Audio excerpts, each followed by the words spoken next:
Greetings, detectives. Mrs. McKay here, and we're on our last clue of Case 5, Excellent Exponents, and we are going to work today on solving exponential equations, and we're going to do it 3 different ways. So let's go ahead and start by filling in our learning target clue. I can solve exponential equations. Now, before we move any further, you're going to need to make sure that you understand the properties of exponents. These are all things that were discussed in the previous video. Product of powers, quotient of powers, power of powers, zero exponents, negative exponents, and the newest thing was fractional exponents. So you want to make sure that you understand all of those, and if you don't, go back and review because we're going to move quickly. All right, so the first thing that we're going to do to learn how to solve an exponential equation is just to be able to use a table or create a table. So Sheila starts with one plant and each year finds that more plants have grown. So in the first year she had one plant, but the second year she had 3 plants. In the third year, she had 9 plants, and in the fourth year, she had 27 plants. So do you see a pattern there? Well, maybe you noticed that each year we're tripling the number of plants that there were the previous year. And so if that was the case, if we could write these numbers of plants, 1, 3, 9, 27, as an exponent with, or a base with an exponent, the same base with an exponent, we would do it like this. We would say, after 1 year, our starting year, we have 3 to the 0, because 3 to the 0 is really equal to 1, right? And then the second year, we would have 3 plants to the 1 power, because 3 to the first power is 3. And then, of course, 9 is 3 squared, or 3 to the second power. And 27 is 3 to the third power, or 27. All right? So if we wanted to write this function in terms of the years, in terms of t, we could say that f of t is equal to what? Well, it's equal to our base to the t minus 1 power. Do you see that? Because when t is 1, our expression is 3 to the 0 power, so we had to subtract 1. When t was 2, our expression was 3 to the 1 power, so that would have been 2 minus 1 is 1. When t was 3, it was our end result was 3 to the second power, which would be 3 minus 1. So we take our number of years, t, subtract 1, make it the exponent of our common ratio, which is 3 that we're multiplying everything by. All right? So now we could say any year, we could figure out what any year was, right? We could say, as long as we had a calculator, we could say, how many plants will she have in 20 years? Or how many plants will she have in 10 years, right? So all we'd have to do is just take the year, subtract 1, make it be the power of 3, take out our calculator, and figure it out. All right, so let's see how we can also look at this using a graphing calculator. So Sheila's plants are multiplying according to the function f of t equals, and go ahead and write in our function that we figured out, 3 to the t minus 1 power. And she wants to know, when will she have 6,561 plants? Okay, she wants to know, when is she going to have 6,561 plants. That's a lot of plants. She also wants to know how many plants she will have in 8 years. So there's two things that she wants to find out. So let's see if we can use a graphing calculator to figure that out. So we're going to go to Desmos and figure that out. But before we do that, I want you to just look at my steps. We're going to graph our equation, then we're going to graph one of the known variables as a horizontal line, and we're going to look at where the two functions intersect, and that point is our x and y value. So let me show you what I mean. So here I have my function y equals 3 to the x minus 1. Okay, same as 3 to the t minus 1. We just now have x and y's instead of t and f of t. So let me show you what that looks like. So there it is, right there. Okay, so you can see that as the years progress, her number of plants is going up. Okay. The only thing that isn't really helping us is that I want you to see the settings of this graph.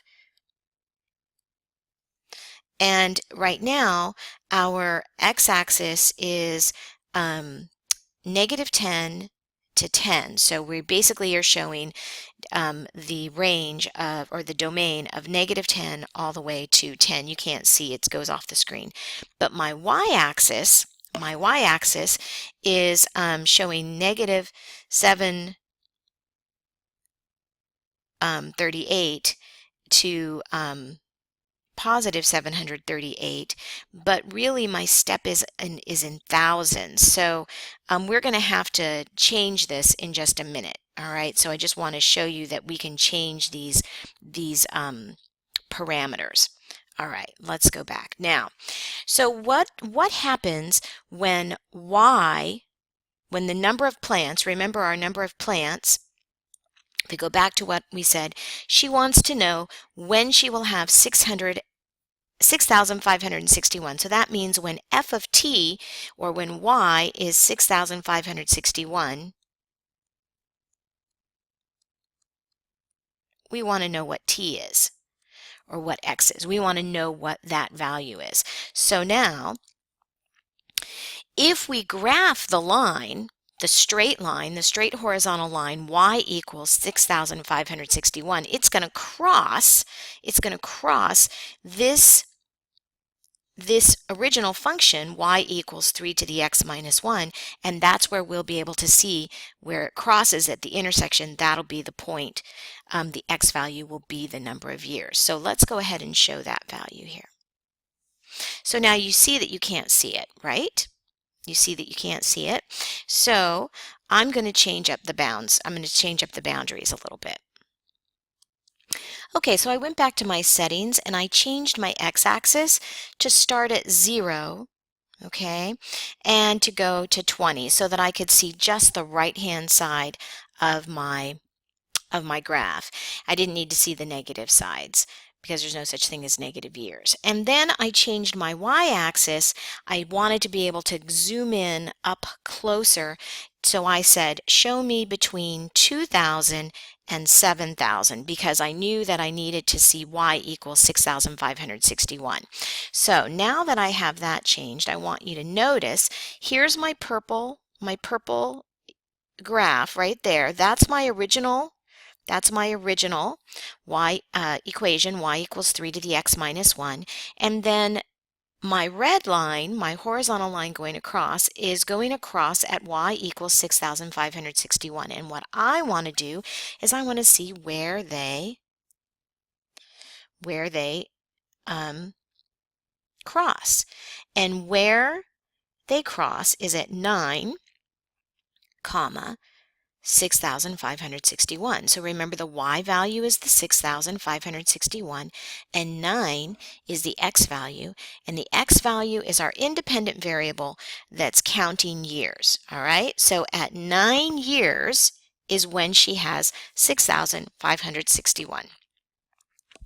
So at 9 years she has 6,000, so this is t equals 9. All right, now we could check that. We could check that on our calculator. So let me pull up my calculator.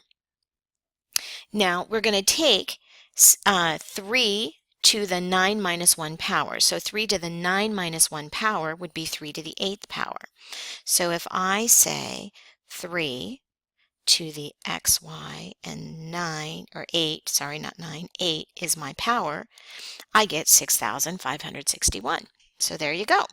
I've just used a graphing calculator to figure out how many years it would take for her to have 6,561 plants. Now the next question is, she also wants to know how many plants she will have in 8 years. In 8 years. So let's go back to my graphing calculator and look at my new equation, which says y equals 3 to the 8 minus 1.